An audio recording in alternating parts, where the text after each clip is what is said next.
You got it.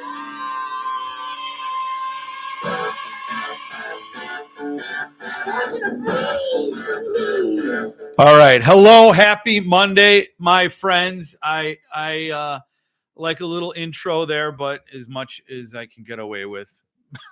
That's ACDC. If you want blood, you got it. Which is appropriate because I'd like to thank the Chismars for providing content to the channel this week. It's been a slice. I'm going to back off. I have my foot all the way down on the accelerator, right through the floor of the car. I'm going to back off a little bit because it's just, I don't want to feed the beast too much. Hello, everybody. Hans, Pizza Giraffe, Ray. Kyle's here. Hello, Kyle. Good to see you. Stephen Dwayne Allison Jr., Mitch, Alexia Sims, Cat House, and Number One. You're all here. Thank you for joining me to start the week off strong. It's a pun. Start the week off strong. It's a Monday. It's the end of the Monday. You weren't doing anything else with this evening. So thank you for slumming with me. So Jason, Christopher, Ron, Mike, and Phil. Tim's here. You have my full attention on Monday nights from now on. From here on out. So we're at 98 shows? 2 more shows until the magic 100th show. It's going to be magic. Ronan, hello. Good to see you. So let me get some mouth loosener here. What do you got? Magic Duff Bucket. You such a chum of the channel. Duff Bucket. And here we go. White Russian, not stirred yet. Got to stir it live. Thank you, pre-gamers, for being here in the lobby, giving me likes before I even open my mouth, which is an ego boost. Thank you. I need it. I said hi to Pizza Giraffe. Yes, I did. I believe I did. Will it be the end of Go Jeff Yourself on episode 100? I hope not. I don't think it will. I don't think it'll be the end of Go Jeff Yourself. So many shelves need to be Jeffed. So I'm going to keep going. Mass suicide. No mass suicide. I can't even say that word. I don't know about monetization. People delete words. I don't know how it works. There are a lot of people that drop F-bombs and they're real loose with the language. But I say like butt crack or something. And then all of a sudden I'm limited and I don't get the thousands of dollars I normally get for every video. What will Mitch win this time? Not this week. Mitch ain't going to win nothing tonight. Surely a big giveaway for me, episode 100. Oh, a giveaway. You know what I'll give away? I'll give away free content on the 100th episode. Free 90 minutes of content. Of course, Mitch would win any possible giveaway. Patty's here. Hello, Patty. Yes, Jason's right. It's Mitch or Pizza Giraffe. And the thing is that they are one and the same. You need more King Sigs. Well, I will say this. I'm going to be at Parnassus Books in Nashville on August 15th with Philip Fracassi on his book tour, his magical. I believe he's riding a carpet. The carpet is fueled by scotch, and he's riding it over the United States, giving Christmas candies to all the good boys and girls. But he's going to stop at Parnassus Books. I'm going to be there to do a Q&A with Philip, to have chats with people, and have fun. So I thought I would sweeten the deal by giving away a Child Alone Strangers signed first edition to the people who attend. You got to RSVP. So RSVP. I think the link's in the description on this video. If you can be in Nashville on August 15th, it's a Tuesday. See you next Tuesday.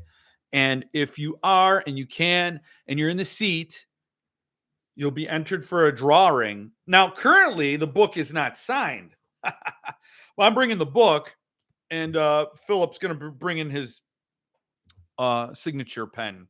So it'll get signed at the event. And then, so this is only if you attend. It's only if you're there physically, not like in spirit, physically in a chair, so I can hand you like a card. I'll probably take a deck of cards, rip them in half, hand you half, and then draw the half. Whatever. We'll figure it out. Probably on the 100th episode of Go Jeff Yourself. So get over there. And Parnassus is one of my favorite indie bookstores. That's cool. Yeah, that's awesome. I've never been there. I did buy one book from them. It was a signed Jason Pargin book. John Dies at the End 4, right? If this book exists, you're in the wrong universe. I think I got that from Parnassus. That is Jason Pargin's hookup. So what I'm going to do is I'm going to go to Parnassus and do this event, which is going to be awesome. But I'm also going to see if I can find out where Jason Pargin lives and make him be on my channel.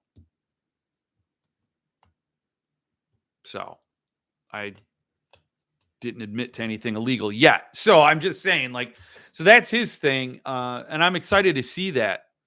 I'm at rehearsal. Okay, Mark, have a good rehearsal. And I hope you're healing up well. Just as long as we keep winning, that's all that matters. He is riding Mitch's beer, not scotch this tour. Yes. I think, the scotch has more ABV, so he gets a little more horsepower out of it. But for sure, he's dropping beers in the valley on all the good little children, all the good little boys and girls.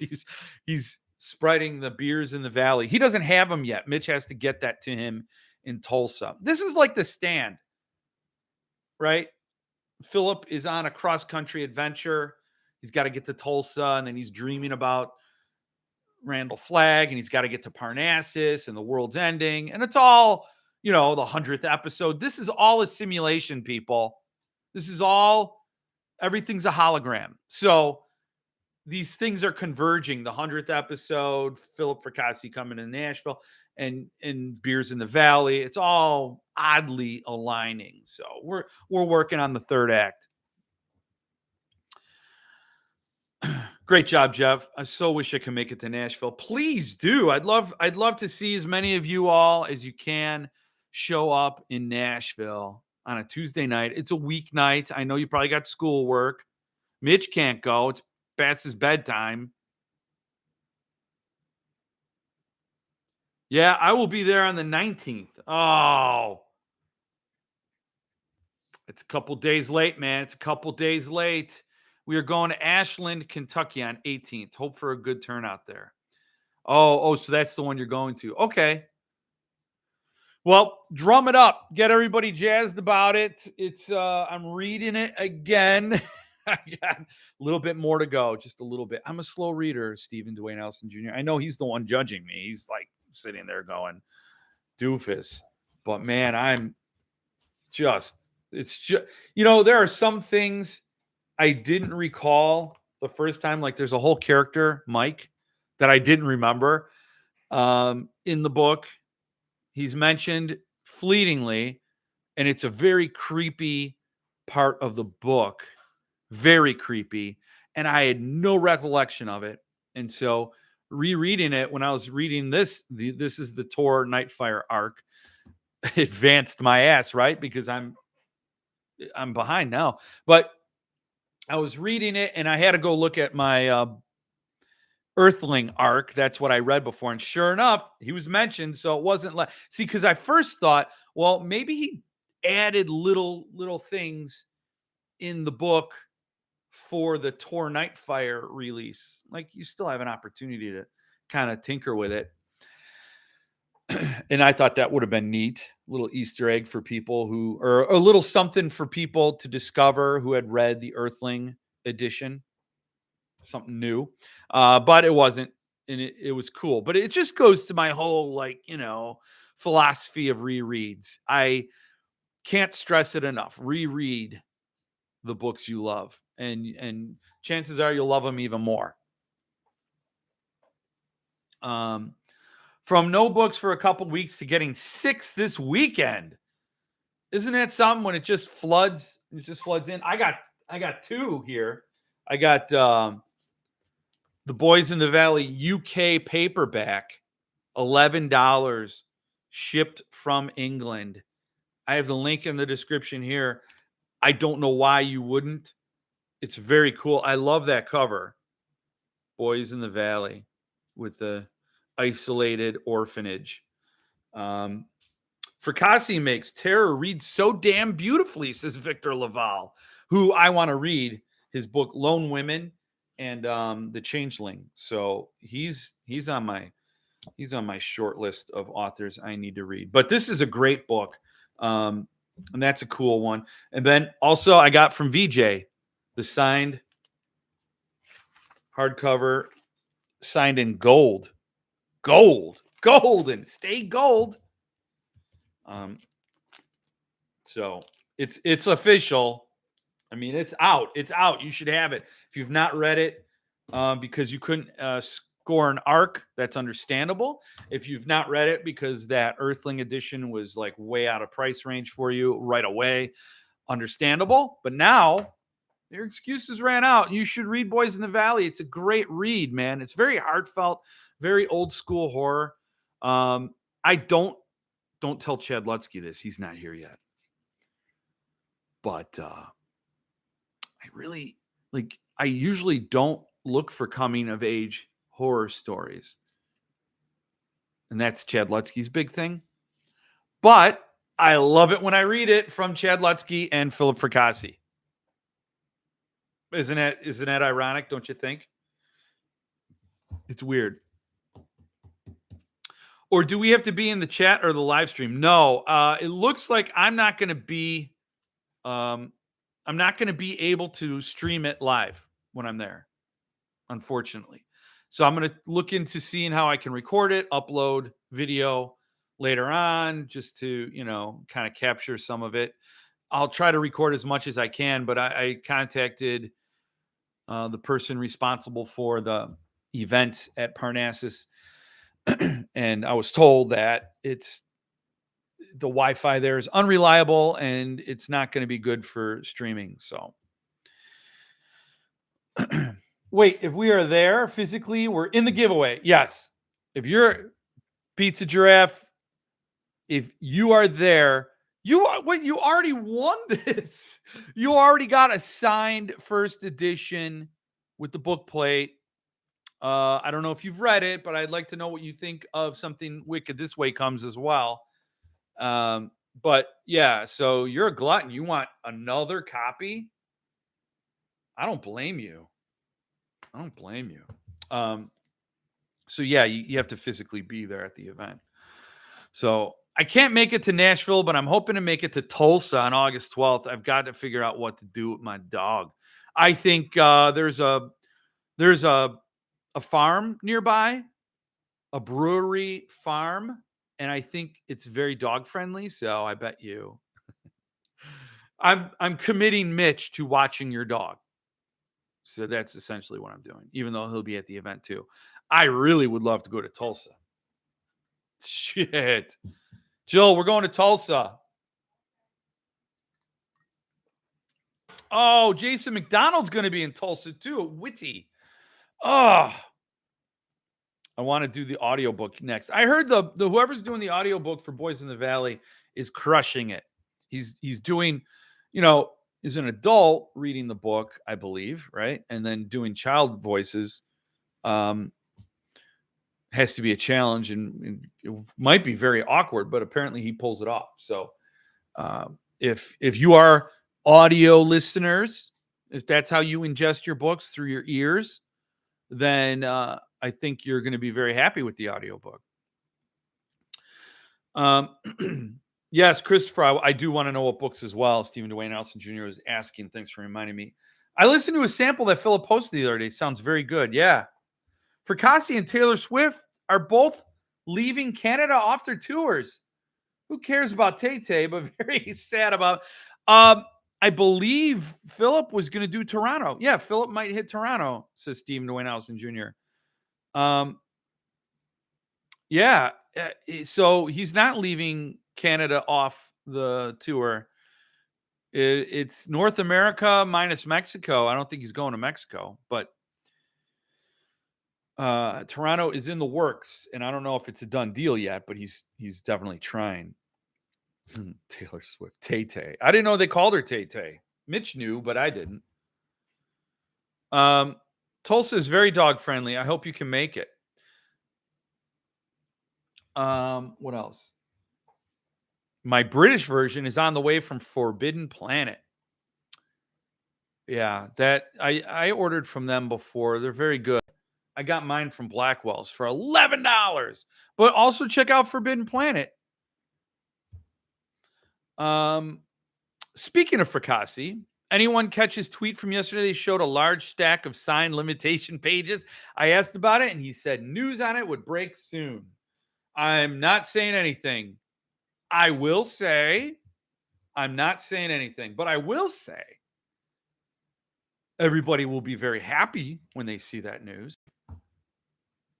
Everybody. If you like Fracassi, you're going to be just so happy when that news breaks.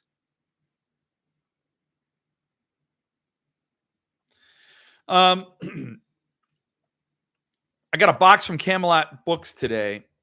The two Fracassi Thunderstorm books, Dark Kin by the Lansdales and Suntup AE Hannibal Rising. Wow. Christopher, you didn't share what books you got, did you? The 6 books. What were the 6 books? Did you share it and I missed it? From no books for a couple of weeks to getting 6 books this weekend. I'd like to know.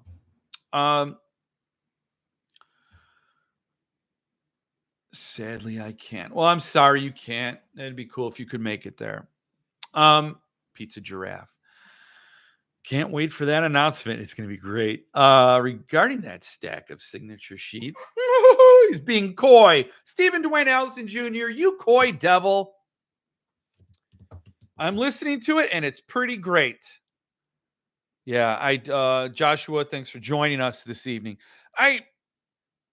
I think I should give audiobooks a try. I really should. And listen to them at 6 times the speed. But I'm just such a I don't know. I just love holding the book and reading the pages, It's just how I am. I have a 7-pound Cavapoo. Those dogs. Jill, was that a Cavapoo that we at that one house in Plainfield?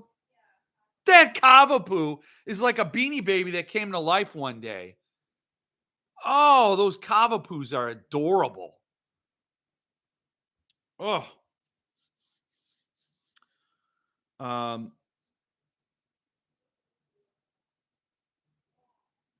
So I so hope it's Child Alone limited edition of that would be amazing.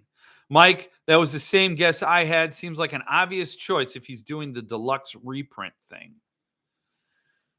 Okay, good to know. I'll keep you posted on what they say. Okay, so we're trying to get Patty's Cavapoo in there. We're trying. 7-pound Cavapoo is just slightly smaller than Mitch. Tokyo Doll. Nice. That's the new Centipede Press release. That's what they offered on Sunday. That was a $55 book.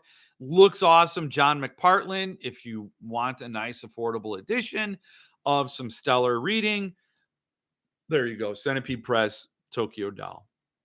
Mickey 7, you went for the Fantasia Press. Fantasia Press, after like 80 years, is now back in business. I won't tell you who said what, and I won't tell you what they said, but Fantasia Press was supposed to come back with a bigger bang, like an enormous bang, huge bombardment, nuclear bang. And it just didn't happen. Did not happen. And I don't think it will happen. But good luck to Alex. It looks like he's picking up right where he left off. Same sort of vibe of the book, Mickey 7, by who? Edward Ashman. It looks like a cool book. Looks like a cool story. I was looking at it. About $177.77 because it's Mickey 7. Mickey 7 is code for a dispensable explorer. So you send this person, you send out a Mickey 7 to go to a planet that you're not sure about. If he dies, he dies, you know? I think that's what it was. The senior girls bayonet drill team. Okay, so then that is the new sub press release. And it is a $55 book or $50 book for a signed Joe Lansdale collection of stories with some stories that never been published before. Pretty cool. And, you know, Sub Press is going to do it up. There's 1,250 copies. It's actually a smaller print run than their normal Lansdale print run of 1,500. So they're doing it. It's going to be $50. It's a 400-page plus book.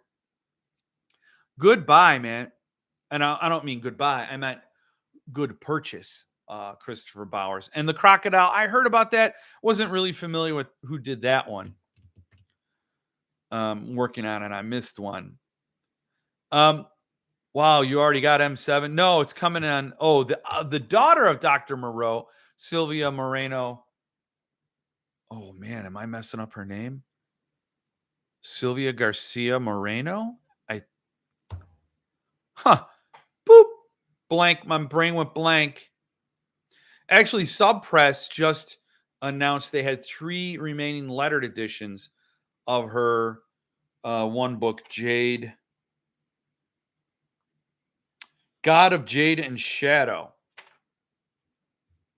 Sylvia Moreno Garcia. Man, I'm just messed up. So that, yes, that is 3 lettered editions. So it's not selling. I mean, I'm seeing that all over, man. I'm seeing that all over. In fact, I thought Fantasia Press would sell out of their Mickey 7 because then it's exciting new press.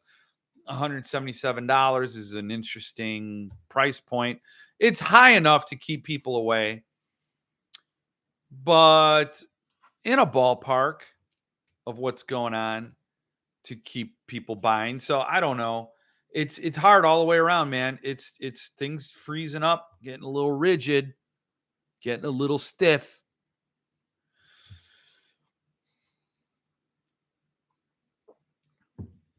One little missed word. Oh, ordered, LOL.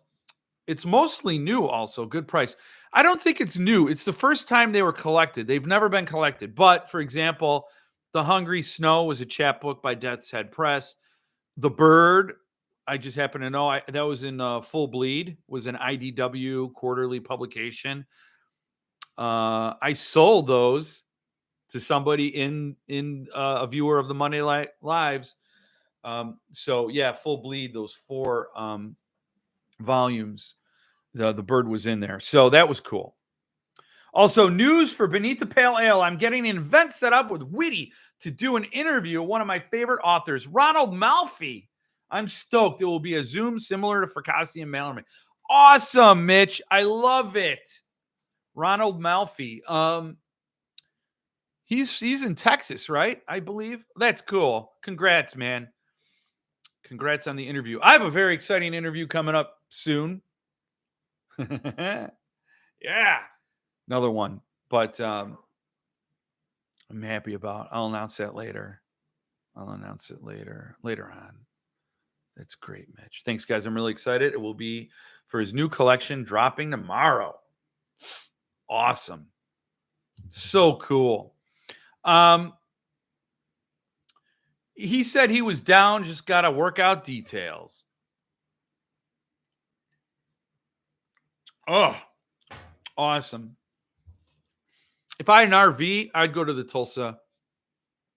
I'd go to the Tulsa thing with a kegerator. If I have an RV, Jill, if we get an RV, I got to get a kegerator. Gonna just drive up, roll that Jeff Ward Stout up into the kegerator, Mitcherator, and then, you know, and then, of course, I won't, I'll be parked for the evening when I enjoy. I don't even know can you have a kegerator in a RV? Is that like, what's the law? Like, I know about the car. If you're driving in a car and you have an open alcohol in your car, that's a problem. What happens if you're rolling with a keg, rolling deep with a keg, Smokey? You get your little CB down here. I'm rolling with a keg, Smokey. Can't catch me. I'm a greased stout. Jeff, your interview TUP related? Well, maybe it is. Yes, it is. It is TUP related. Yep. Should be standard issue in all Vs. Oh, all RVs. Yeah, I mean, it should come with a kegerator. Like, forget the passenger seat. Who needs a passenger? Right? They're all in the back with the disco ball, pulling the funk out of the air. The funk is all around you. Just watch Boney M. Cleo wants to say hi. Couch Kitty wants to say hi to everyone. Really? All of it? Wow. And yeah, I'm sure it hurt. So you get that passenger seat taken out. You got your kegerator right there,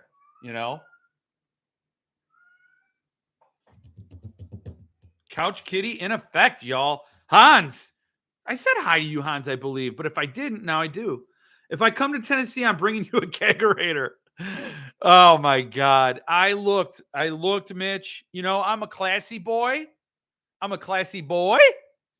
And so I only looked at like new kegerators.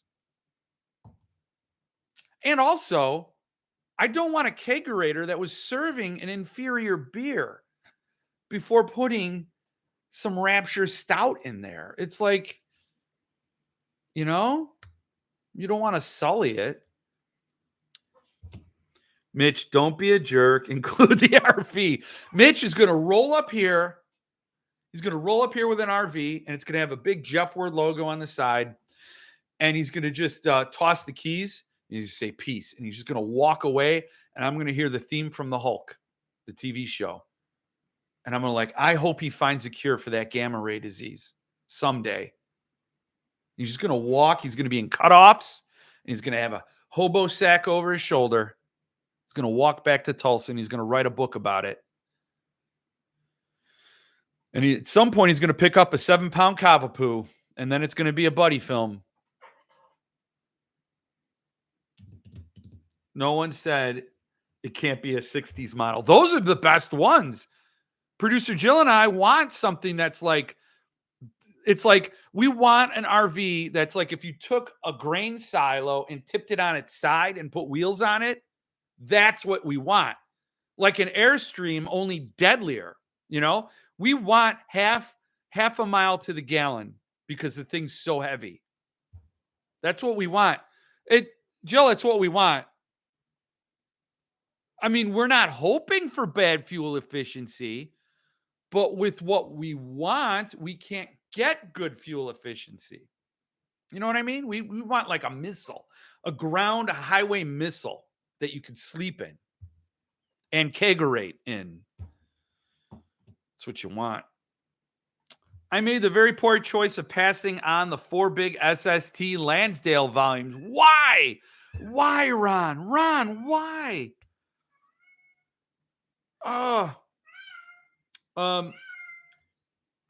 Figuring I already had most of the content. Now that I want them, the secondary is eye-watering. Hate it when that happens. Couch Kitty can't believe you did that either, Ron. She's like, how can you have passed? I recently saw someone selling all 4 volumes. I don't even think they were matching numbers for $750. So I don't know. That was quite a. If you saw my SST video, my what to expect when you're collecting SST, I shared Wet Juju. I mean, I don't feel like I can say that. Kudos to Lansdale for creating the most awkwardly inappropriate title.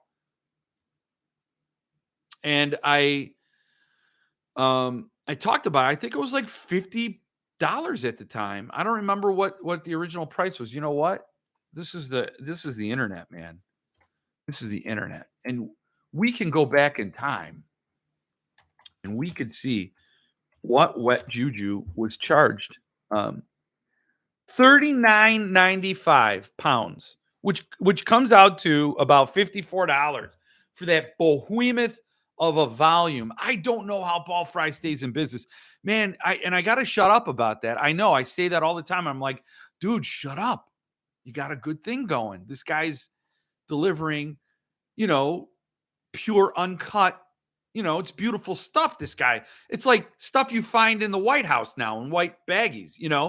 It's like pure. I bet you that stuff was pure. Whoever dropped that in the White House, they probably had the best of it. Because if you're going to go big, you're not going to go to the White. If you're not going to go big, you're not going to the White House with cocaine. Anyway. Yeah, I'm surprised you did that, Ron. Because it's not like it's.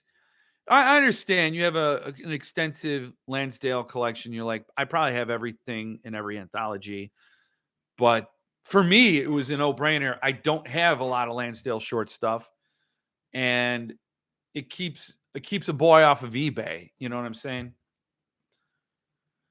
Good point. I'll borrow my friend Jesse Pinkman's RV. Put a little chili pea in that meth. Don't make Mitch angry. You won't like Mitch when he's angry. So maybe he's the Hulk, and maybe the cure for his Hulkness is green meth. So we can get a Breaking Bad tie-in. That's why you have an RV. We're working on it. It's all a simulation. It's all oddly coming together. Hans, did you make it to the Hill Tremblay reading in Exeter? No, John. I missed all of the Joe Hill signings, especially mad I missed the one Steven sat in the audience for. Wow. Yeah, they took a picture. Someone took a picture. It's like Stephen King in the audience watching a Joe Hill reading with Paul Tremblay. Now, I will say I saw Knock on the Cabin, and everybody said I'd hate it because of how it subverts. And because I was ready to hate it, I didn't. I didn't hate it. I the book is better. And if you see Paul Tremblay walking around at all these book signings and all this stuff, every time I see him now, he's wearing a shirt that says the book was better. And I can't help but think he's a little pissed at M. Night Shyamalan Ding Dong. I can't help thinking that's the case. But I will say I did not hate it. I didn't agree with it's like, okay, the book is better, but it was interesting what the movie did that the book didn't do. The book did not insult you. The book allowed you to really be in that wonder state forever. Like he doesn't tie it up, doesn't tie the loose end. And if that's something you hate in a book, then yeah, by all means, don't do it. Don't read the book. But if you like that, you own that book now. You own that story. It is yours. You know how that book ends the way you wanted it, the way you interpreted, and all that. So the movie is smaller in a lot of ways when you factor in the way M. Night took it. Shyamalan. It reduces it. It makes it a smaller story. It makes it finite. And I'm not going to spoil it, but it was okay. It was okay. If you like the movie, then you'll love the book, hopefully, or maybe not. Maybe you like it when it's all spelled out. Camelot has all four matching for G. Damn. It is genetically impossible for Mitch to get mad. I get mad for both of us. Stephen Dwayne Nelson Jr., you are the Hulk, and he's Bruce Banner. It makes sense now. Finished Swan Song, very well done. Started Stella Maris. It's amazing so far. Oh, wow. I'm jealous of you. I'm so slow.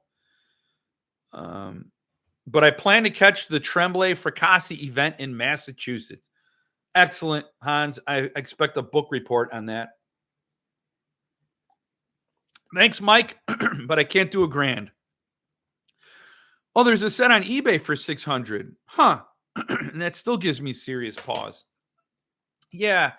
I mean, when you consider you could have had the whole set for like $200, that is a different thing. It's tripled in price, and that's a rough. And you know what though? For me, there's a freedom in that. I don't regret anything. Like I don't regret anything. I am short-term memory man. The past burns off the moment it leaves the timeline. No, I don't regret missing a book. I I mean, yes. Okay, recently, obviously I had to step off the Suntop train, which is fine. And Psycho with a Lansdale signature. Yes, it does. But it's like if it was a $50 book and I passed on it and then it was like $300 on the secondary, okay, that would be huge regret probably. But I just can't swing it.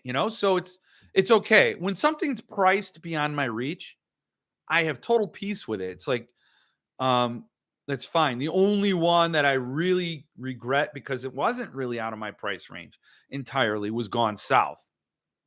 But like I said, I've put bomb to that burn with a $2.95 copy, first edition paperback that's a little bit bent and skewed. But I get to read it and look at that spine. Come on. Hiya, that is a totally Uncle Roger says that. If you don't know who Uncle Roger is, he's an awesome comedian. But uh look at that. Beautiful unbroken spine. So is it? Oh, I didn't know. I guess it's profanity. I didn't know that. Oh, hiya is bad. Okay. I didn't know. Huh? Uh, oh, okay. Oh boy.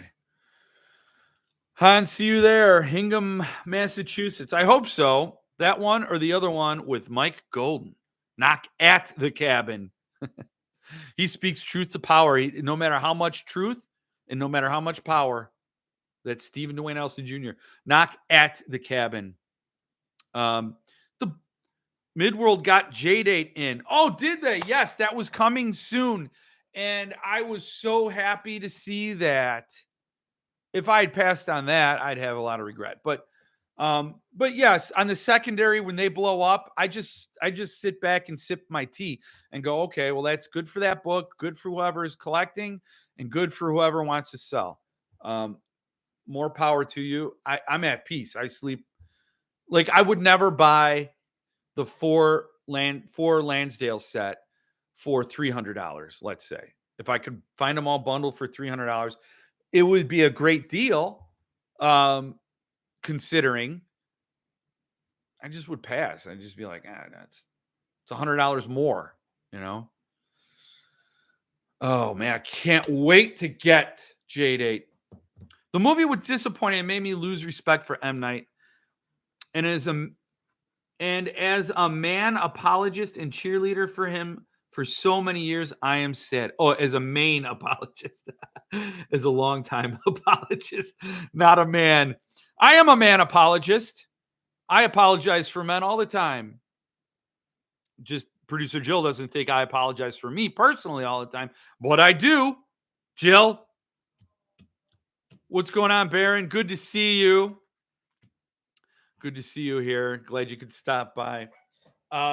Yeah, it did make the books, it did make the stories smaller, but in one regard, it did tug on the heartstring a little more than the book did. Um, it made something of a little more of a, I don't want to say more anything because like I said, the movie was less than. So but it emphasized a little more heart. Uh Not enough to justify subverting the thing. I I still would have loved to see the story play out exactly the same way as the book. But here's what I also think. I think movie fans who are like having their story. You know what? I'm not bashing people who love movies. I love movies. I love good movies. But some people want movies to be spoon fed to them. Tell me the story and outline everything. I don't want to be guessing about anything. You hear people rant about loose ends. There are legitimate loose ends that, like, if you introduce a character and don't do anything with that character, like Stir of Echoes did that. I forgot that I used to rant about that. I'm always been ranting, but that Stir of Echoes movie with Kevin Bacon,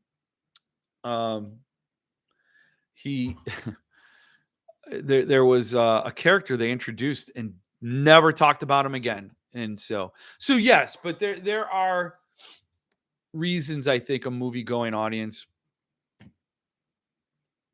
and I think when you have a movie, you have many more people you have to please to get the product out there, right? So you have producers, directors, the distributors, and they might not want an ambiguous ending. It might have been a case where they said, "All right, you do this, but you better not end it the same way." I don't know. I didn't have M. Night Shyamalan on the show. I didn't. I can't wait for John dies at the end. That's good news. Oh, I cannot wait. um, Here for the Jeff Rants. I got him. I got him in my pocket somewhere. I cannot believe Midworld still have copies of John Dies left. I think that's a book that you either love it or you just don't get it at all. You're like, it's too far out there. And I loved it. This book is full of spiders was insanely awesome.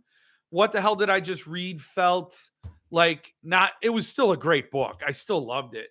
But my favorite in the series is this book is full of spiders. That was the best, most coherent one.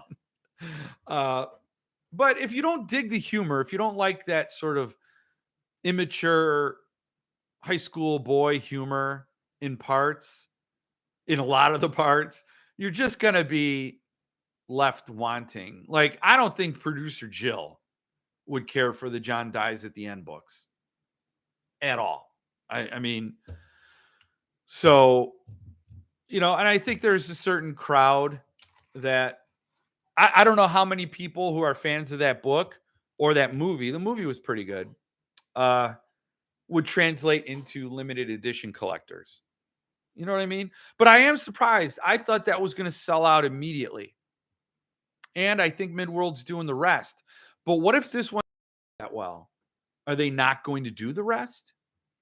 Like, that would bum me out so much. A full set of John Dies at the End books from Midworld. Now, I've never gotten a Midworld book. So I don't know what to expect really. And there's no video what to expect when you're collecting Midworld. So we'll see. But I can't wait to get it. I cannot. Okay, yeah. Well, you have read the book Stir of Echoes by Richard Matheson. Does the book do it too? I didn't read the book by Matheson. But in the movie, I just remember there was somebody that came out and he came out of a doorway and he says something, and there's some like big moment I think he has with the main character, Kevin Bacon. And I know Stir of Echoes is about ghosts, but it wasn't like it just, maybe I'll have to see it again. But it just I kept waiting for that to resolve that moment in the movie. And when you write, I mean, obviously I'm not an expert in making movies or writing books, but when you create a story and you commit it to film or print, Couch Kitty's coming in here. She wants to be on the show. You have to it has to have a reason to be there. Everything needs to serve the story. And you otherwise you know, the reader won't trust you and won't put as much importance into what you say if you just keep leading them down dead ends. I have a bunch of Midworld. They're great. That's cool. Now, is it Midworld from Tulsa? God, you have everything there, Mitch. You got S.E. Hinton. You got witty books. You got Cavapoos. You got Kegerators. You have RVs. And you have Midworld. Hear that? Mitch volunteers to make the getting to know Midworld video. He will. He will. Mitch, do it on being beneath the pale ale and get Midworld to do. I've heard people want a Chow Alone with Strangers in a limited edition form. Maybe Midworld will do it if no other publisher is doing it. But there are other Fracassi books that need limited editions as well. Hell, there are other books that need editions. Blue Butterfly, amazing. Observe, even better. Observe. Okay, guys, I'm sorry. Observe is like if you took dark matter and improved it. Like it's Observe is like everything that was missing in dark matter and everything that was missing in 11/22/63 for me is in Observe. It's like, yes, when I read that book, I'm like, these are the ingredients left out of the recipe for dark matter and 11/22/63. And while I'm on the topic of dark matter and Blake Crouch, what Blake Crouch does, and he said this in my interview with him, is that he comes up with the device first. Uh, dark matter. You know, I don't want to spoil anything, but dark matter, it's not a spoiler. Dark matter deals with parallel universes. I'm not going to say what Pine's trilogy deals with because that's a mind blower. Anybody that spoils that for you is a jagoff. But that's an amazing one. But he comes up with the deceit, the gimmick, the device. Then he puts characters to serve that device. So the characters are not as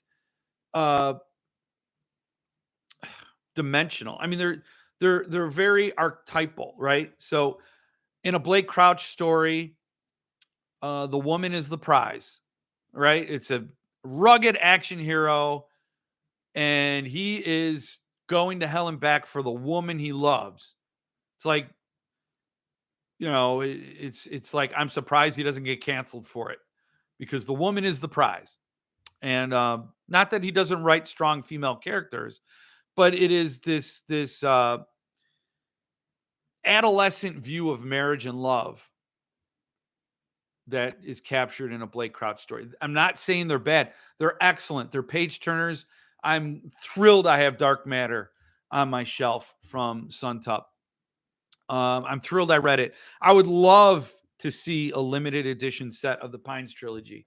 Love those books. There's a spot for that, but it's not going to scratch that itch as thoroughly as if it's a character driven, or at least some more heart to it, more complexity in the characters. And Observe has it, man. Oh, love that book. Love Blue Butterfly. It just boils my blood when Billy Chismar's getting shit published. I mean, now that's not to say that Fracassi doesn't get things published and he doesn't get special treatment. Look at the Thunderstorm books.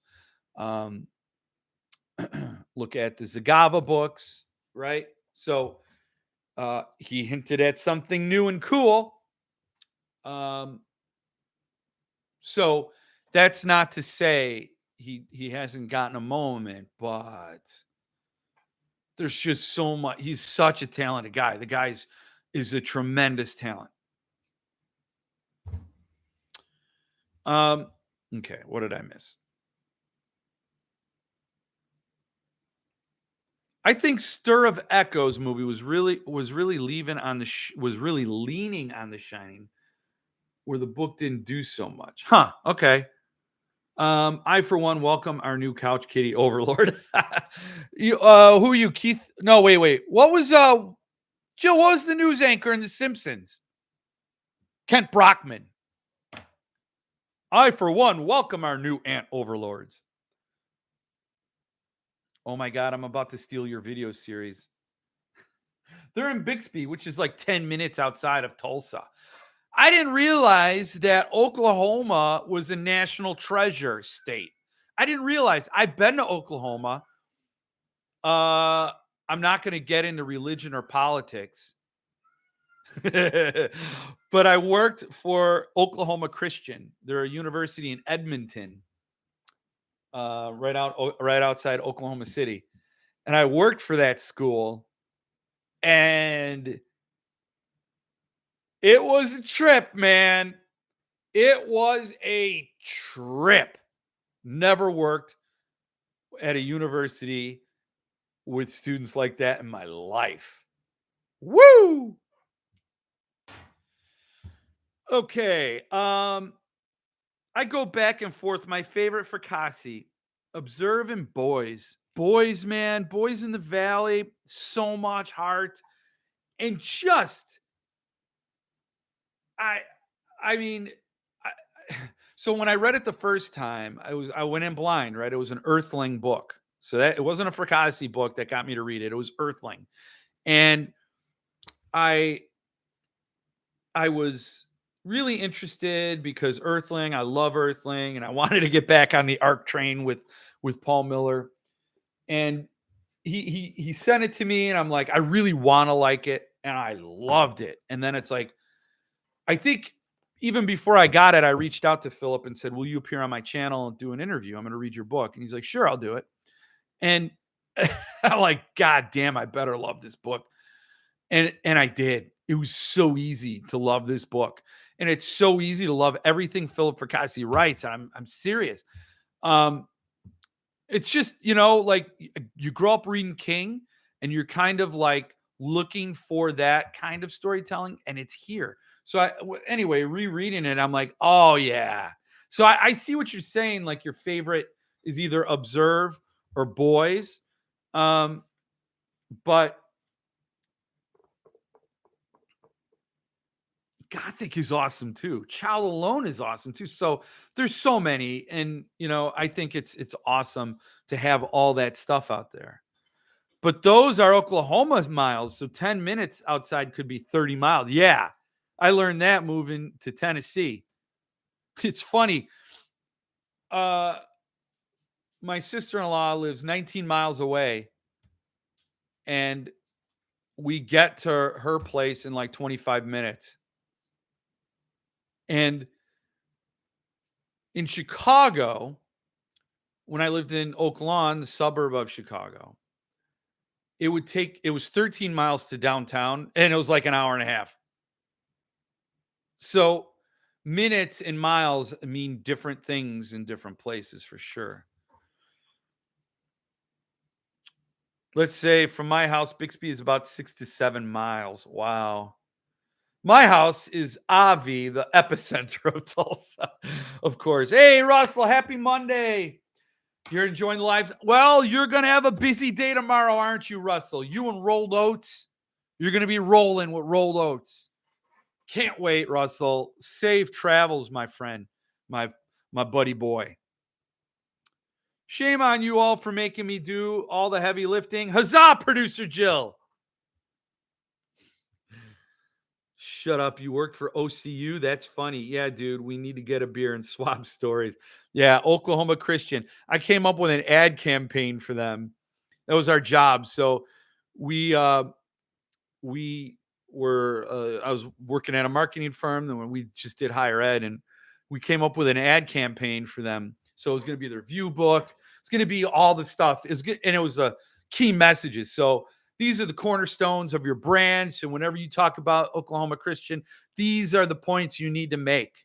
And not necessarily in the same order every time. It depends on who you're talking to, but boom, boom, boom, boom. These are the things you need to talk about. And you need to go deeper beyond just, phrases. You need to really get to the heart of the matter. We came up with 2 concepts, and we sold them on one of them. We tested them. We sold them on one of them. They loved it. And then at the last minute, my boss said, no, they need the other concept. So they hated us. It was, I'll tell you about it, Mitch, sometime. I don't want to bore you guys with marketing stuff. This isn't the office. I would love to tell you about it. I love Boys in the Valley, but Chow Alone is still my favorite. I think just so much.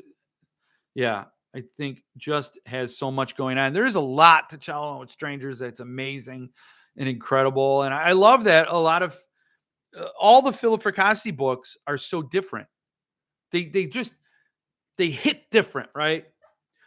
That's one thing I didn't like about Stephen King, and I did like about Stephen King. They're all the same. They're all the same characters. They're all the same people. They're all the same. He names the villain a different thing in this book, but damn, they just behave exactly the same. And he does try to mix it up, but it works, and it works very well, and he's great at what he does. So it's forgivable. He doesn't need to add new spices to that formula. He's got it. Just needs to keep reserving it, And what I love about Philip Fracassi and Josh Malerman is that yes, they have a style, they have a flavor, they have a gift, they have a talent, but they're just doing different things. Like Boys in the Valley has a ton of heart. Because, reading it the first time, I had no other Fracassi to compare it to. I just knew I loved it. And then since I've read Gothic and Chow Alone with Strangers and Blue Butterfly and Observe and Commodore and, whatever else, and Don't Let Them Get You Down. And so now I see, well, Gothic is more fun thrill ride horror, and Boys is heartfelt, and Don't Let Them Get You Down is deep psychological. Chow Alone with Strangers is crime and action and cosmic horror. And so there's so much in every single one that I think it's so much more refreshing. You know you're going to get something good, but the surprises await. That's my take on that. I went to grad school at Oklahoma City University. Oh, very cool. I'm not familiar with that. Great school for music. Cool. I studied music my first year in college and switched my major and got my minor in music. Well, what did you major in, Mitch? I thought you were still watching Paw Patrol, though. Petty, that's awesome. I was guitar performance, but I love singing too. I played in a band for years. Of course you did, Mitch, because you're doing all the things. You're doing all the things. You're growing the food, making the beer, brewing the beer,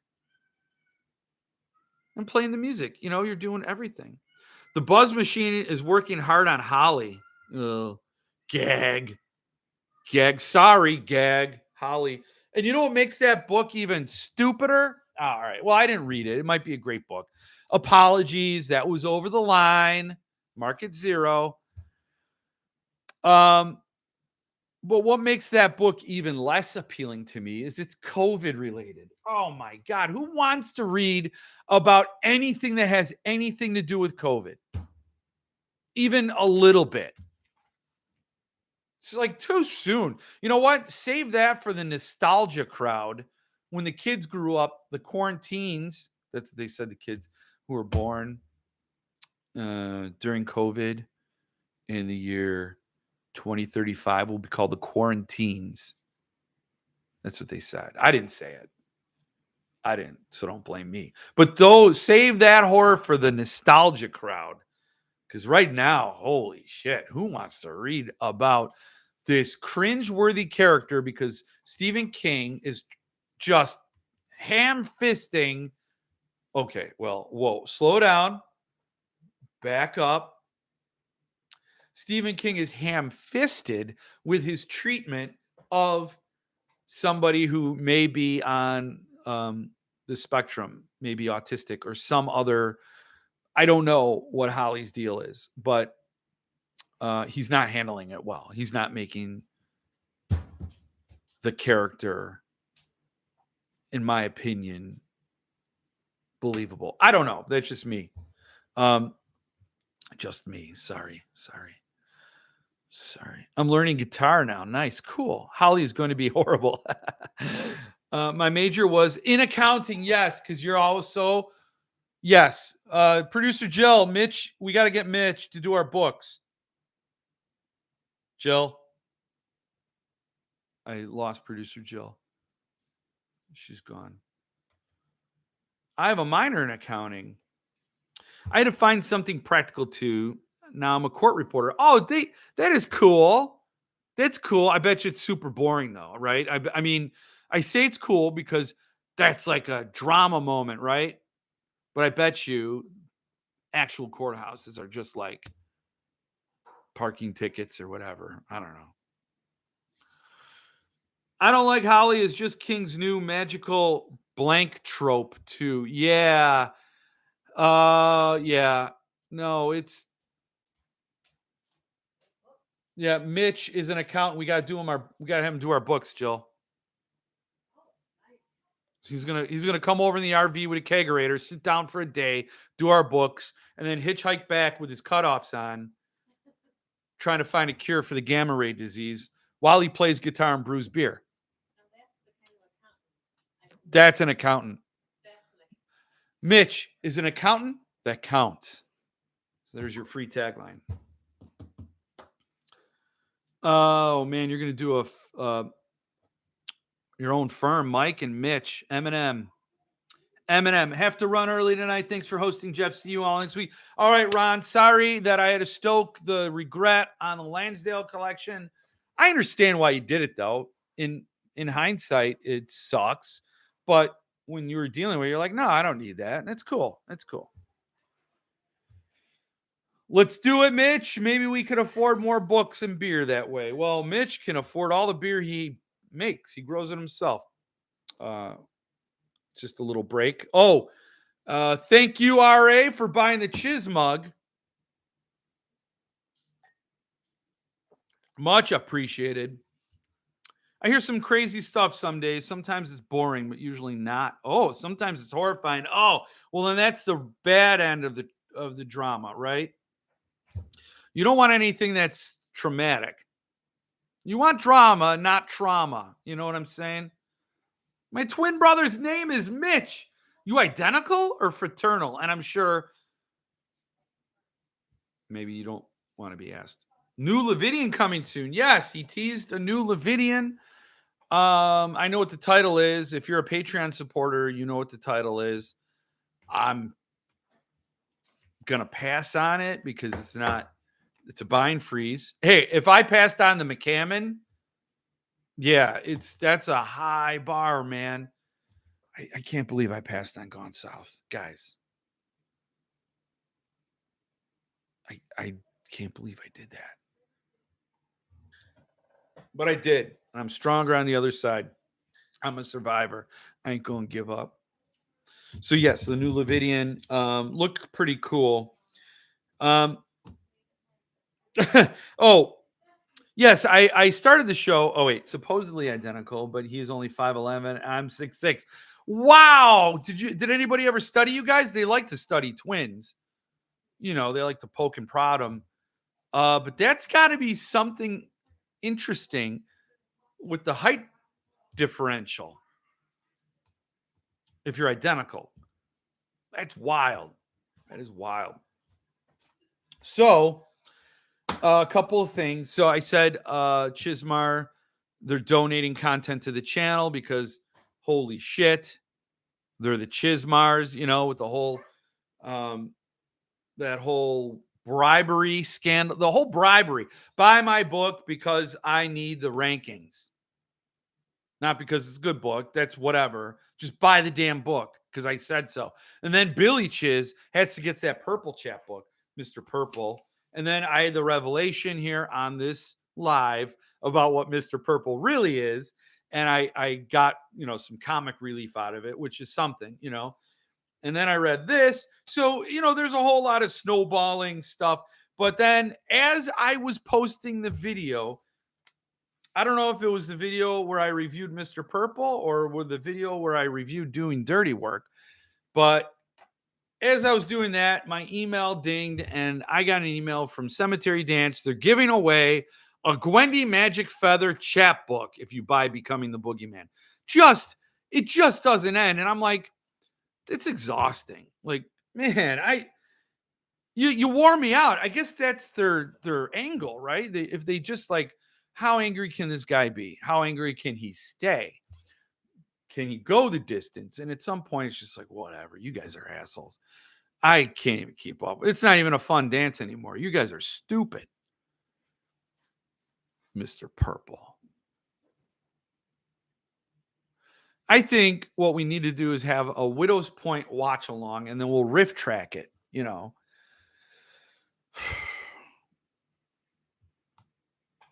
Hello, all Jeff. Love the fine press videos. I'm learning quite a bit. Oh, well, thank you, Kevin. Yeah, I'm just basing it on my personal experience. And, I welcome anybody to comment and point out maybe where I wasn't so comprehensive or if there's something that's different in your experience. But,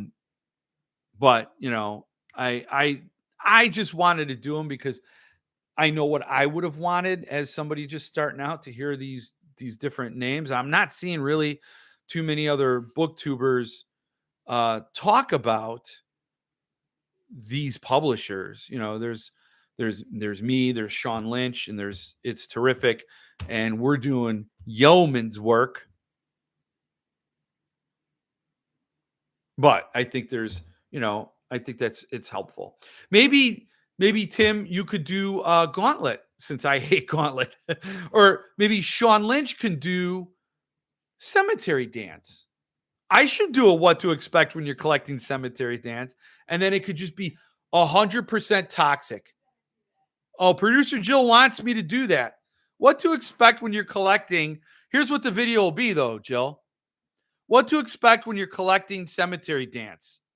And it's going to be a video of me saying, coming soon. And it's just going to be 10 minutes, 20 minutes of this coming soon logo bouncing around like a screensaver.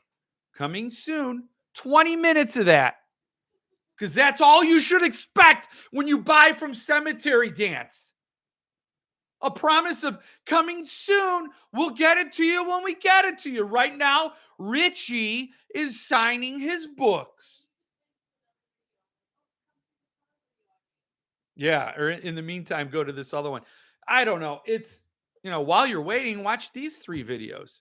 And I guarantee you'll get some content before this video even loads. Maybe it'll be a loading icon, just loading, spinning. We're not ready yet. Please wait. We put the name of the video up. We put the description there, but we weren't ready to give you your video. God, just wait. And maybe the very, very end will be a hand coming up from the bottom of the screen like this. And then those who know what that hand is doing. I got another email going to give me a free Gwendy chap. Yeah. I even canceled my SST Boogeyman book today. Don't even want it. And I hate not buying all the SST books. Yeah. So that's the dark side of my rants too. Not that you're susceptible to my, enchantment or anything.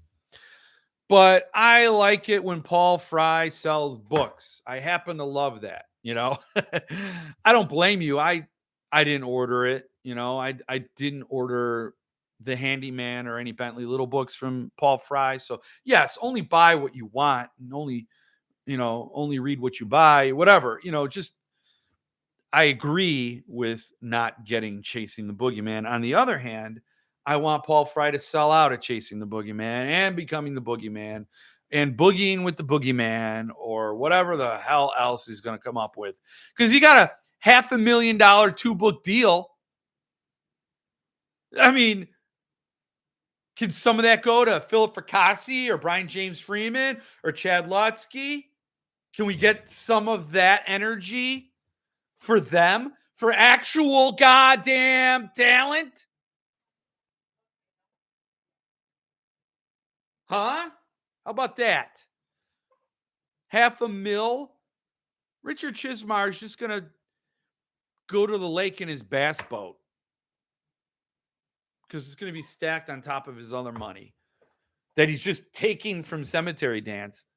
Oh man, I hate it when the bullies win. I really do. And that's what gets me mad. Bullies are anybody that has any sort of power who abuse the power. Is really what a bully is.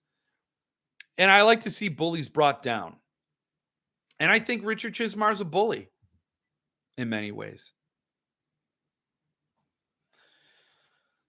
A C-centered video would just be the Chiz playing some poor schmuck to go through the warehouse looking for spare change. It's amazing what that man finds in his warehouse, isn't it? Just to be clear, are you going to share the CD Patreon link? I don't think, does CD have a Patreon? That would be bizarre. I didn't know about it. I know Brian James Freeman has a Patreon, and yes, you should support Brian James Freeman's Patreon. Did I not share that? If I didn't, oh man, I got to do that. I got to do that. So yes, Brian James Freeman deserves all the support. He misstepped when he did Mr. Purple, but so what? Big deal. He does a lot of great stuff, very great prices, great guy all the way around. He's a great author. Doing Dirty Work was awesome. And if I didn't include his Patreon in that link in this review, I got to do that. So let me make a note. I'm just going to write BJF Patreon. See? Future Jeff is going to read that and not know what the hell I was talking about because he's stupid. So, yes. Okay. Yes. Was at Half Price Books yesterday. I found a Shivers 6. Has a Blake Crouch story and a Stephen King story. A wife said, I thought you didn't want any Chizzy books. I said, well, he only edited it. Yes. And it's at Half Price Books. All the money the Chiz was going to make, he made. So go for it. You buy that Half Price book, you buy that thrift store find, and you read it. If they're authors you like, yes. I mean, just like Stephen Dwayne Elson Jr. does not dig Suntup, and he's not going to buy The Outsiders because even though that's a book he really, really wanted. So on my point of view is if you really loved Chasing the Boogeyman, then get Becoming the Boogeyman. If you really loved Girl on the Porch, that's everybody's different, and there's room for all of us, and you could like what you like, and take care of what you like first. Get that Chizzy book, get it. I have Gwendy's Magic Feather and The Long Way Home, a collection of stories in my cabinet. I'm never going to read them, but if I did and I liked it, I'd be honest about it. I don't see how that's possible, and there's so many other books I got to read. And like this one, $11. The link's in the description. Link is in the description. So why can't he put some of that money into CD and finish publishing some books? I don't know. I don't know what he's doing or what he's planning or how he divides his finances. His book sales go to, I don't know if he cares about Cemetery Dance anymore. My criticism wasn't necessarily the money. My criticism was the energy and the time and the attention. Like, get your house in order, or hire someone to get your house in order so that you can pursue your author stuff. Um, and I wouldn't even care about what he writes if he got those books out. Like he could do whatever he wants. I'd just be like, oh, I don't care for Chismar's stories, but well, I wish him the best. You know, um, but it's because both those things are conflicting, and I think he's only taking care of himself because the people at Cemetery Dance are also in danger if they don't have jobs and they don't have pay coming in. I mean, it's just so goddamn narcissistic. He is a smarmy bully. Yes, he is. Chiz really messed an opportunity by not going with keeping up to Electric Boogaloo. Yeah, he could have. He could have.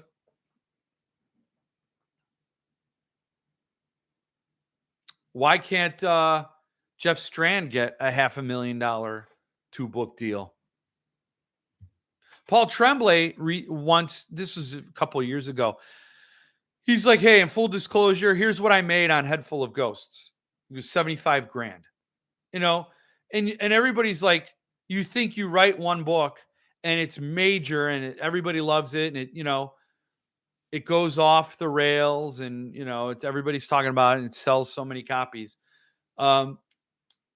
You don't make a tremendous amount. You make whatever you sign that contract for. And when you sign the contract, it's a big if, right? You don't know what it's going to do. You're just happy somebody published it and there's like, here, I'll give you a $50,000 advance on it. And then your book has to sell so much that it pays off that advance in your royalties. And then you start making royalties fresh, right? So there's no slam dunk. And to get a $500,000 advance on 2 books, that's amazing. I don't know what Phil Fracassi got, but he had a 2-book deal, and he said it was 6 figures, I believe. I'm thinking it was just north of 100. I don't know, but it wasn't the gravy train that rolled into Chismar Station. And I gotta say, of the stuff I've read by Chismar's, of the stuff I read by Richie, his stuff's weak. It has no soul to it. It's like a mirror. It's like watching Richard Chismar look in a mirror for, the duration, talking about how great he is. Okay. Y'all make fun, but the fact is Breaking 2 Electric Boogaloo is an 80s cheesy fun movie staple. Give credit where credit is due. We all are. That is a heartfelt homage to Electric Boogaloo. We love it. We love it. Combat. Remember Combat? That song, Combat? I guess you have to be old. I don't know. What else do we have to talk about? Okay, this is cool. I saw, and this is totally new. I've never talked about this before on this channel. Never talked about Matt Shaw. Matt Shaw is an extreme horror author. And he comes up with these titles, and Turbo is legend. He comes up with these titles that when you see them, you're like, okay, this is just going to be dripping. This book is dripping with fluids. Like, you hope each page is laminated because this thing is just splatter all over the place. And every book I've seen from Matt Shaw, right around the author's name is the phrase, warning, this is extreme horror. Like, I know it's a marketing thing and it gets people to go, ooh, I shouldn't touch that. I shouldn't touch that. I'm touching it, And so when I saw he came out with a book that looked really cool, I'm like, oh, I want that book. It's called A Different Kind of Nightmare. And the cover is Freddy Krueger's sweater.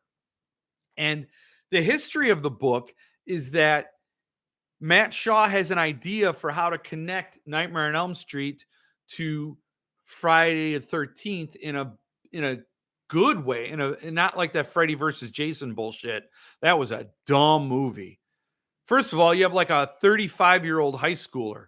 The actress who plays this girl in high school looks like she's 35. She's way too old for the role. It's just weird. Anyway, the movie's stupid.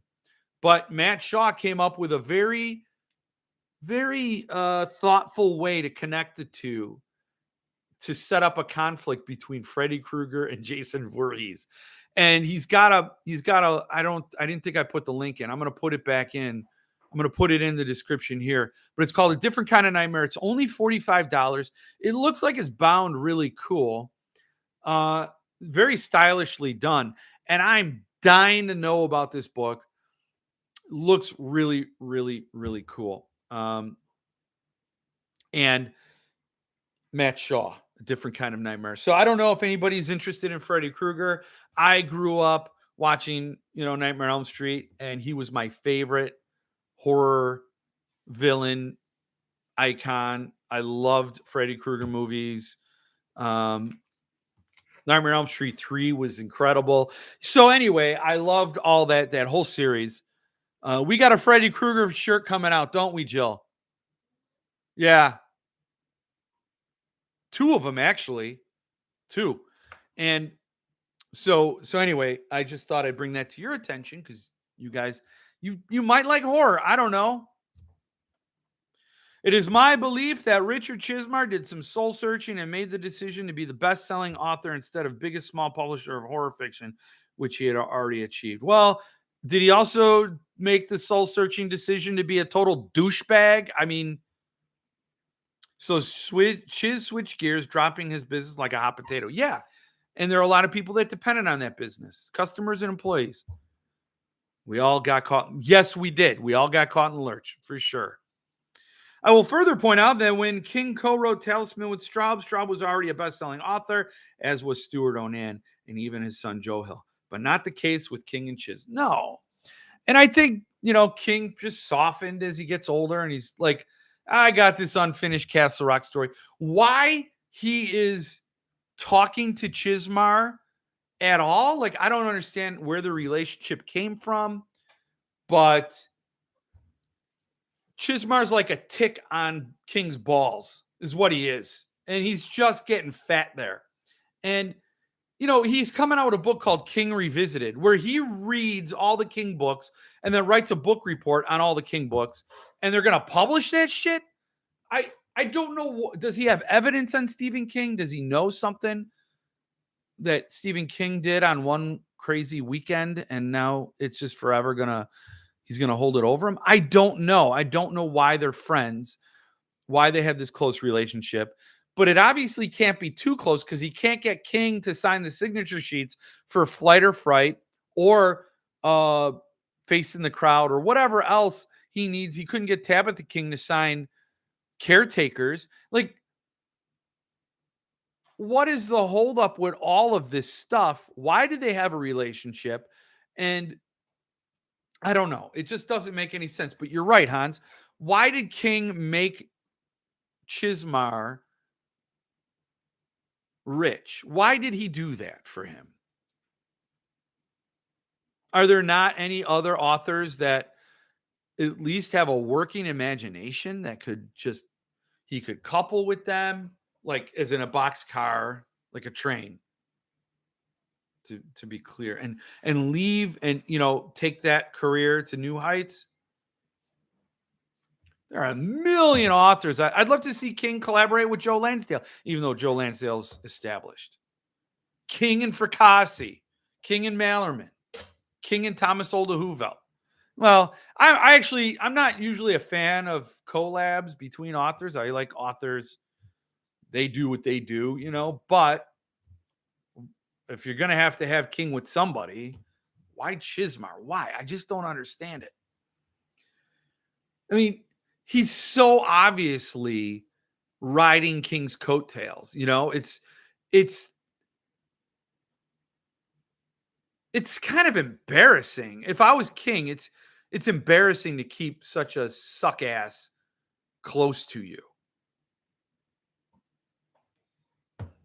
Well, what do I know? I'm not in Maine, I'm 99% certain he's just repackaging his old blog post regarding King's works. Yeah. It used to be for free. And he's just like, okay, I'll collect them and I'll charge money for it. and then I'll never publish it. He's like the government. He makes all these promises on what he's going to deliver. It sounds great, and he just never delivers. Grady Hendrix did the same thing and made it a free blog.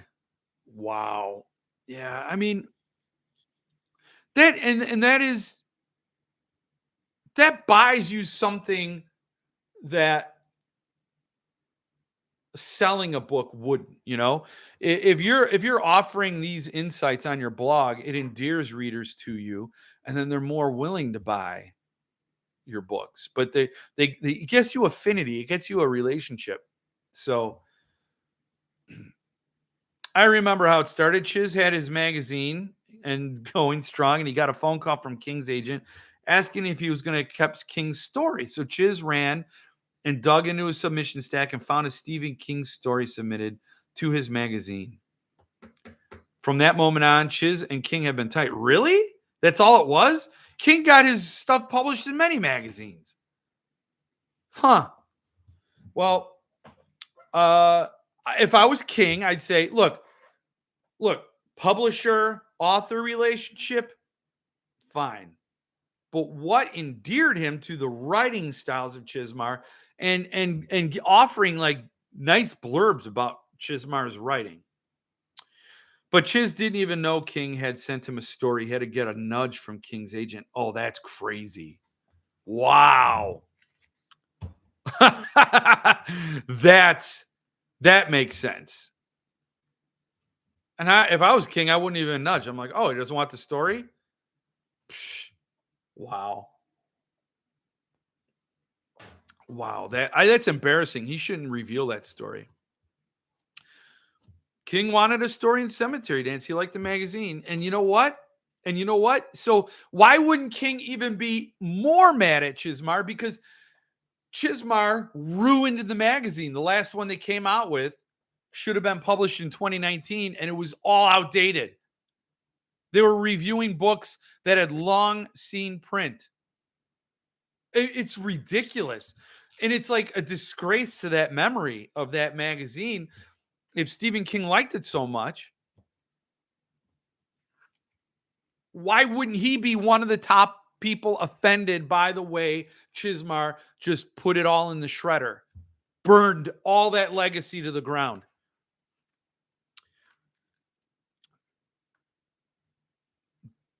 Did they fire the mail sorter? Did they fire the mail sorter? Probably. He needed lake money. That's crazy. All right. Well, so Matt Shaw, a different kind of nightmare. I'll put the link in the description here, I think. I was jazzed about it. I didn't buy it. It's $45 on an impulse buy. I said no, buy and freeze. But I thought you guys might like it. Release week this week, Suntop release week. Interesting release. I have no interviews for this release, so I have no material to offer you. The schedules just didn't work out. I didn't have the author on deck, and the artist was traveling.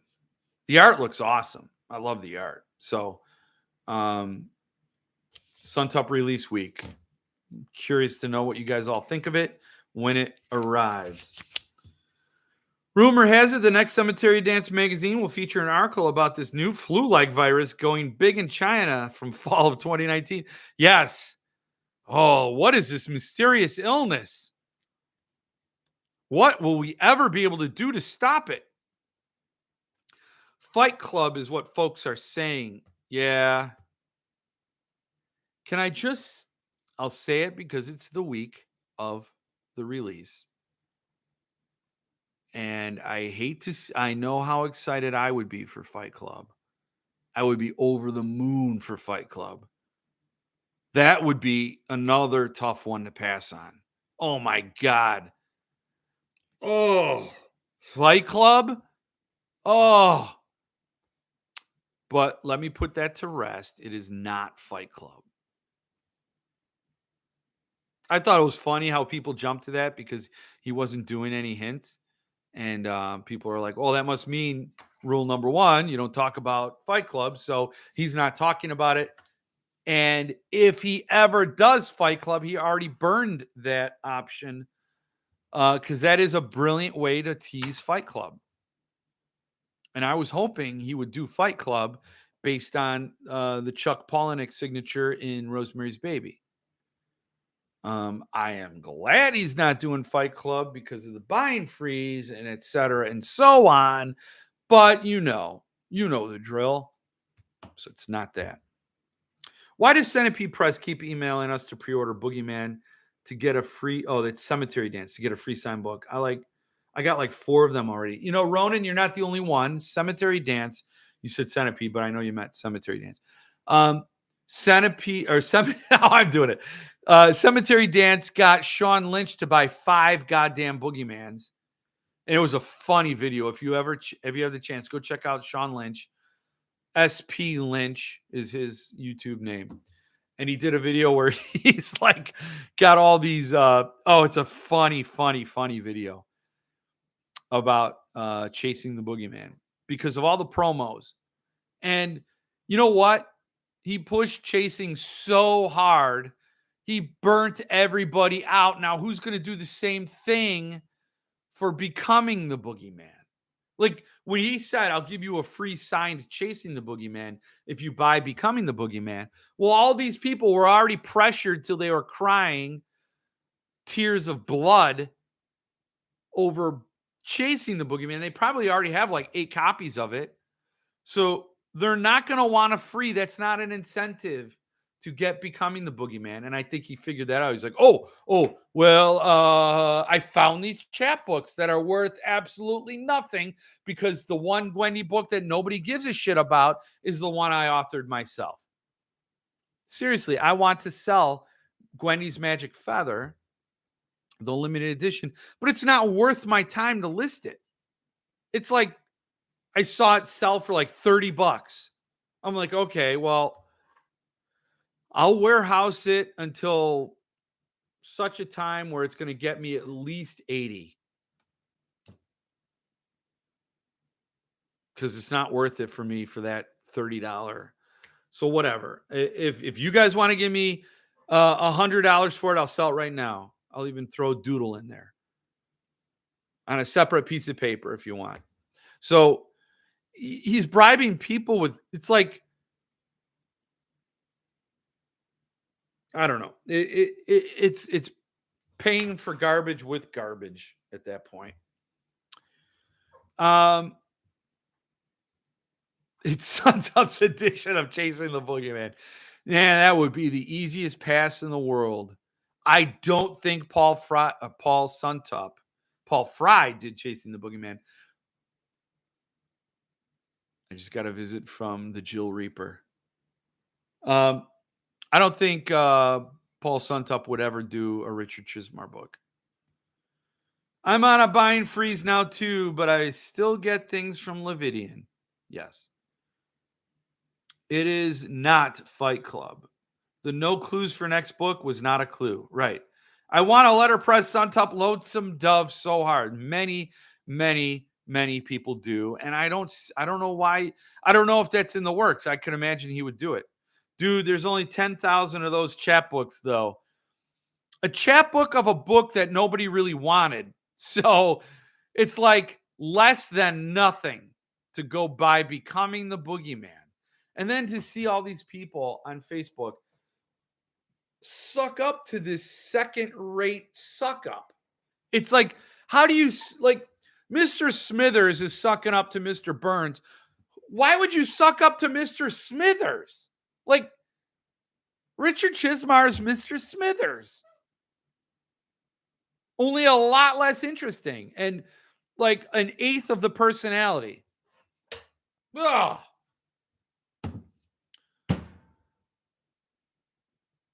Wish I could hear all the tears of disappointment. I'm on a buying freeze now too. Okay, yeah. I read that. I'm sorry, I read that. Cemetery Dance can print brand new, rare, never before seen Gwendy chapbooks by the thousands. Yeah. Mindy hit print. We'll staple them together, whatever. We got to sell Becoming the Boogeyman. So I get some ranking. That means nothing because people don't genuinely love my work. You know, he just wants to bribe his way to fame. When, I watched that Chasing the Boogeyman ranking go from like 4.9. Now it's at 3.9. And that's still a pretty good ranking. I think anything 3.7 and below is like harsh. Avoid this book.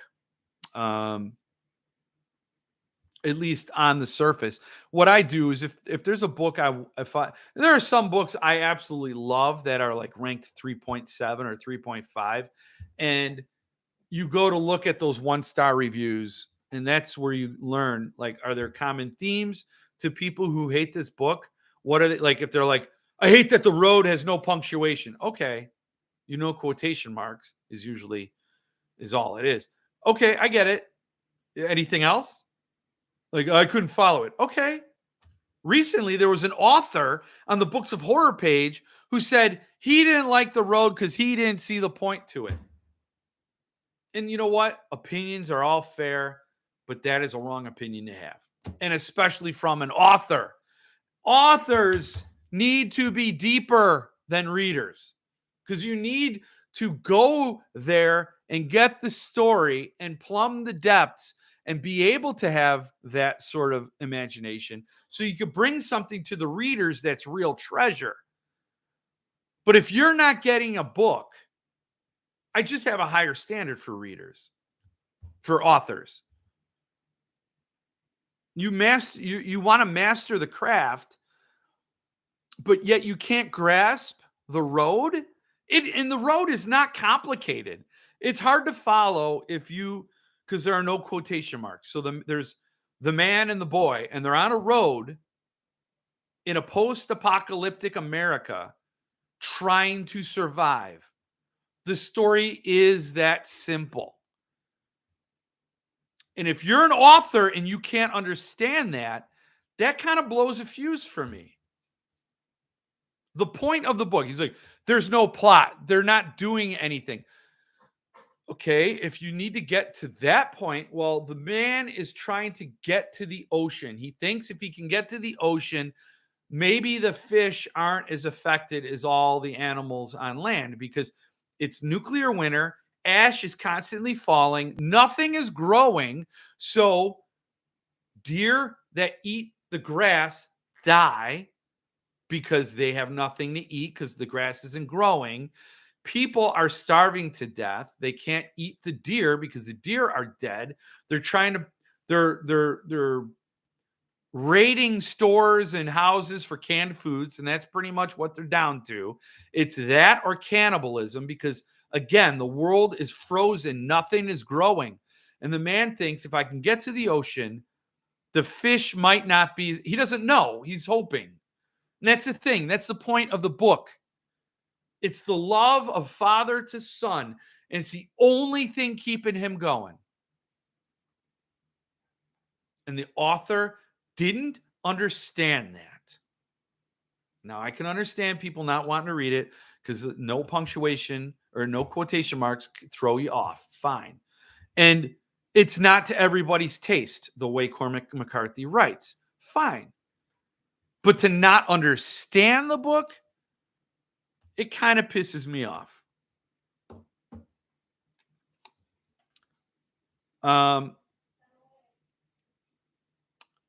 Yes.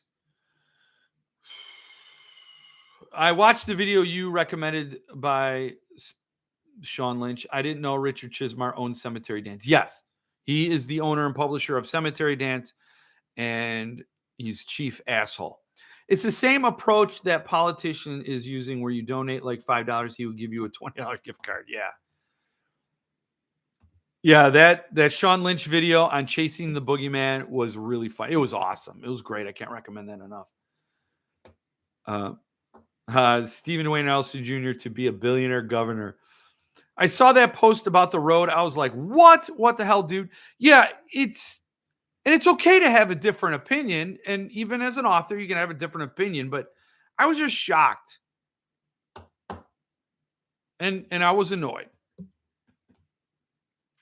Books of Horror is not responsible for the members of the group's personal opinions and heralded classics of literature. No, no. And it's no, of course not. It's a public forum, and you're going to get a lot of opinion. And I think, at first, when I first read that post, I'm like, okay, a reader encountered the road because of the hype. And obviously, when you approach a book with hype in mind, the bar's really high to start out.